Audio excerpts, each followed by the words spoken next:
when Donovan goes to obviously Jimmy takes the foul intentionally for a reason there.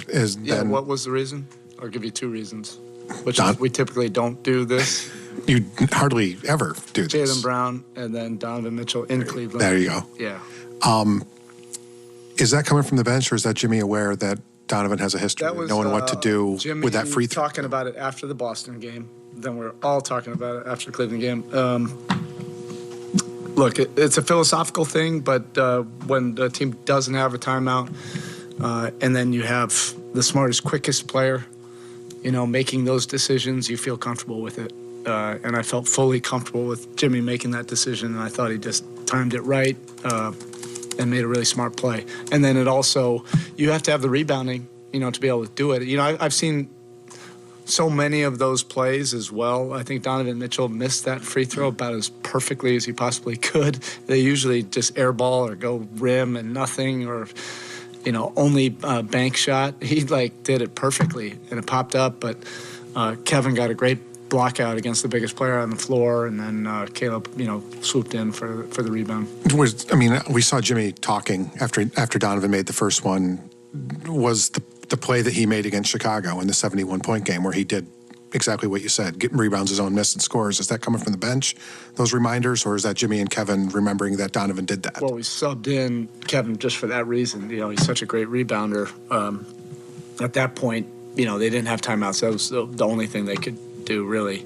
If you bring it in, well, that sounds disrespectful, but it was pretty obvious. You bring in Lopez, you're bringing in your offensive line. The face of desperation might have been down 14 in the third quarter. Your thoughts on how your team overcame that adversity and made such a needed stand to end this homestand? Yeah, you gotta embrace the grind. You gotta embrace, we're fighting for our competitive lives right now. And is this the exact position we want to be in? No, but you do have to embrace the competition. When you're dreaming about things in the middle of the summer, this is what you want. You want games with incredible pressure and context. You don't want games to have no meaning or to play for lottery balls. You want to have this kind of context. And you want to see what this competition can bring out of you. It's going to bring out, all the above. It's going to bring out elation tonight. It's going to bring out frustration. It's going to bring out anger. It's going to bring out joy. It's going to bring out everything in between. And, this is when you feel most alive, is when you're putting yourself out there competitively and you don't necessarily know what's going to happen. And then when you persevere and come through, you find out something about yourselves. Maybe not. You won't get so much to fall from the perimeter, but when you look at the shot profile in the second half against their front line, against their defenses, are those the kind of shots you're just going to have to hit in playoff-like scenarios? Well, each team might be different. Against this particular team, yeah, they're going to force you, to have to make some shots from the outside. They do a tremendous job. I think we do a pretty good job of protecting the paint.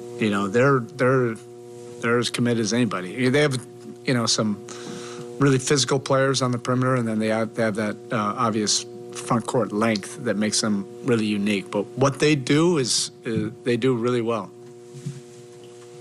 Jimmy, in the second half, just how much did he take control of the game there, just with the efficiency and what he was doing offensively? Yeah, I feel like we could say this about so many of the games, but that's what the greats do.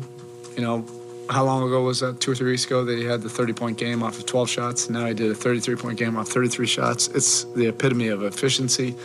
Players coming in should study Jimmy Butler. You don't need to be a volume shooter. You don't need to have the ball in your hands all the time to be able to impose your will offensively. He just is a really smart basketball player. And he knows how to win games, particularly when games are competitive.